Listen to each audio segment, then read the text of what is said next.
Idioma castellano que abunda en sinónimos, parónimos, antónimos, nos permite usar una riqueza idiomática como muy pocos en los idiomas que la humanidad habla. Hay una palabra que es la incomodidad, que es muy explícita porque es no estar cómodo.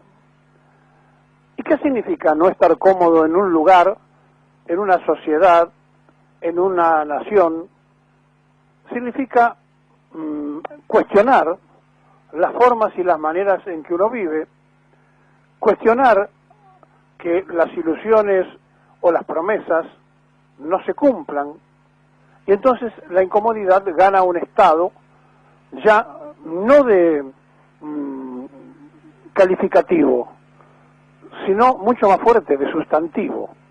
Una incomodidad significa algo constante y permanente en la sociedad nuestra, donde vivimos con la incomodidad que no han resuelto ninguno de los turnos, ni las dictaduras militares, ni las de supuestas democracias, que es la inflación, la incomodidad de no tener un destino prefijado, sino atado a desastres que cometen quienes llegan con el voto ciudadano y administran a su antojo, y entonces esclavizan al país, desde Rivadavia, que fue el primero que lo hizo, hasta Mauricio Macri, que fue el último. Todos dejaron sus huellas del endeudamiento y de no me importa, yo lo hago y me voy. Pero la mayor incomodidad es que no hay justicia. Y cuando no hay justicia, uno se siente no solamente incómodo, sino preocupado. Porque el hecho de que no haya justicia es para el que menos tiene, es para el sufriente pueblo. No es para aquellos que alcanzan un grado de corrupción que le permite comprar voluntades, que le permite tener prensa canalla que lo defienda, o que le permite tener, en definitiva, jueces que le digan, usted es inocente, aunque sepa que es delincuente.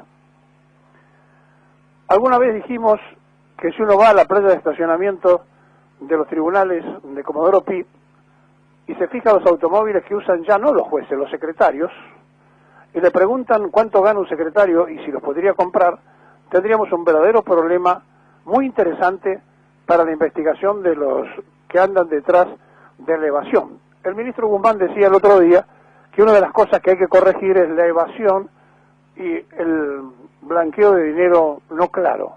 ¿Por qué no empiezan por preguntar entonces los bienes que tienen cada uno de los que manejan la justicia, de acuerdo al sueldo que ganan, cómo lo han conseguido?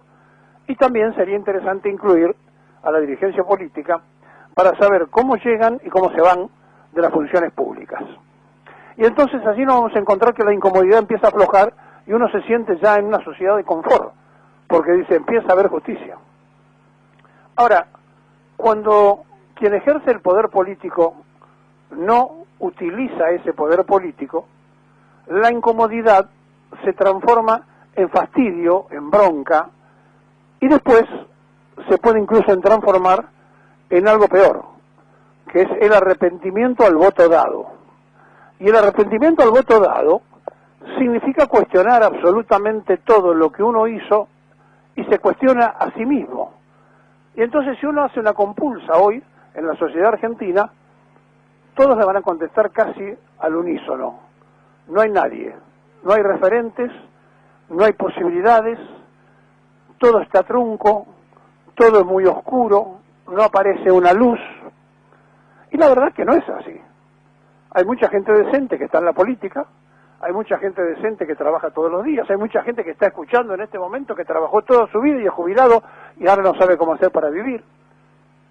Y nunca fue delincuente, y siempre cumplió con todas las normas, y le prometieron beneficios que después se los sacaron, o no se los dieron, o no los cumplieron. No es cierto que todo sea del color oscuro, pero como se ha instalado, sobre todo en las redes sociales, que todo está podrido en Dinamarca, se ha creado un ciudadano argentino frustrado y a su vez una dirigencia frustrante.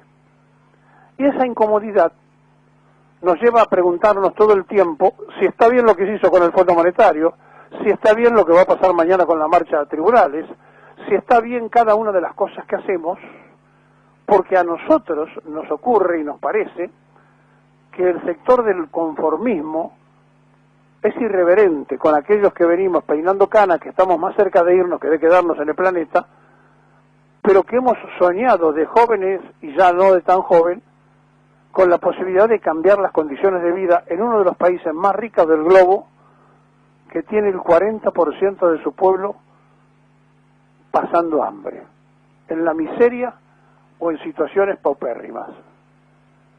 Y seguimos, estamos incómodos, pero seguimos, asumimos a los pobres como si fuéramos un país que no tiene posibilidades de que esa gente salga de la pobreza. Y entonces aquí viene la falencia absoluta de cada uno de los que tienen que conducir el destino de un país, los que se fueron, los que están, los que vendrán, y empieza el cuestionamiento y el hastío, y ahí entonces empieza lo que se llama el protagonismo popular. ¿Habrán pensado que todo está arreglado y que el pueblo se va a mantener quieto, en silencio, y que no va a hacer nada?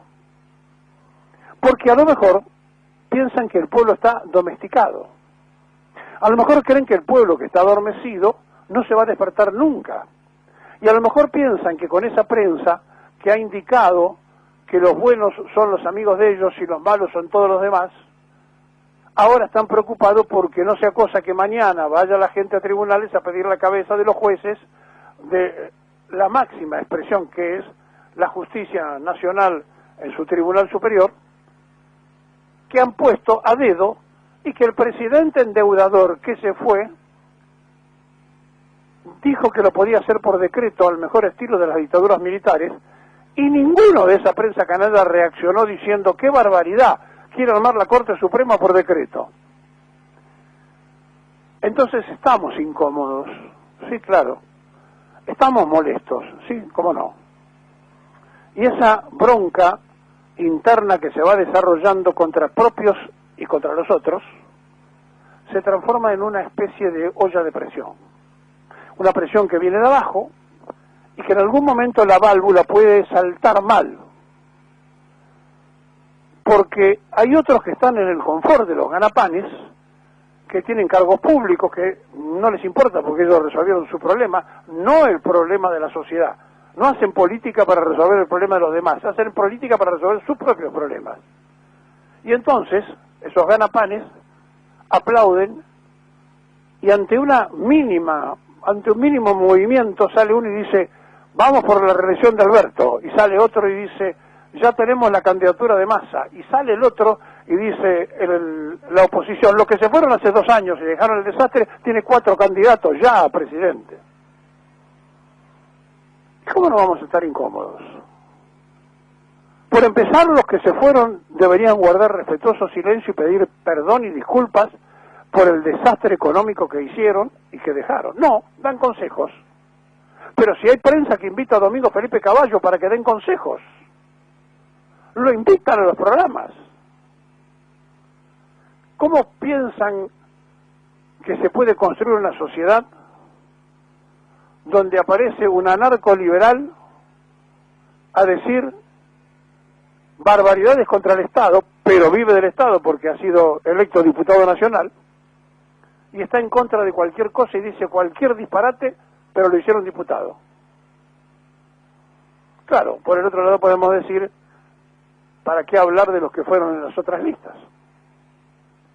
Y entonces esta incomodidad constante, permanente, es la que nosotros ponemos en debate.